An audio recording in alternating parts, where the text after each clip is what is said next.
اقول لك عذراء، قولي. انتم قلتوا اسبوع ونروح لهنه، شو صار لكم شهر عندنا شهر. ليش خيتي عسل ثقيلانة عليكم؟ اخي انت مو ثقيله، بس حبيت اعرف، خاف شي مضايقكم او فشي تسولفي لي بيه. ها؟ تمام خيا براحتك، جد ما تحبين اعرف شنو اللي عندكم، حبيت اساعدك انا. لا ترى مش خلونا نقعد مناكي، خلنا نرتاح. يباك لا تعورين. ويا عسل. ها يبا. تعال. ها ابوي. ابوي تعال. شنو هاي ابوي لبس الحجاب؟ ها ابوي شنو؟ شنو هاي لبس الحجاب؟ ابوي علمتني بنت المدينه ولبسي ما بي شيء، احنا بالديره ماكو احد. زين بنت المدينه هم علمتك 3 سنين ولدك؟ لا يبا ما علمتني بنت المدينه. زين مو عندنا زلمه غريب هنا بالبيت؟ ابويا مو غريب، مو غريب؟ عندنا وبينا.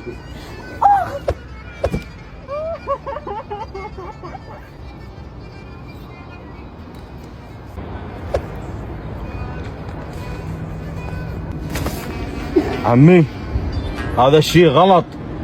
لا عمو مو غلط، احنا هنا عندنا عادات وتقاليد لازم نمشي عليها، بنتنا احنا نربيها، رجاء لا تتدخل، هاي اخر مره. هذا الشيء غلط. خر.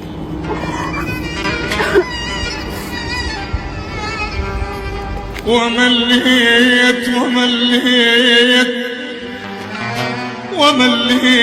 يما غسلتي من احبابي. عسل اقول لك سؤال. جواب. هو ليش تسوى؟ طيب على مود الشغل. وشنو الغلط؟ ترى عاداتنا احنا.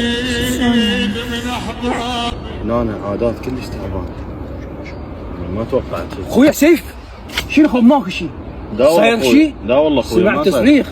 ما صاير شيء، بس سيف قل لي اكو شيء؟ يابا ابوك وكتل عسل، انا مود ما اعرف شنو.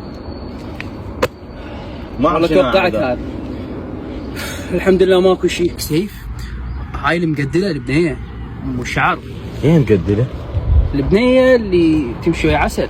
قصدك اختي؟ لا مو اختك، اللي اقصد المهم هي ويا اسمع عسل. الحكي انا اختي.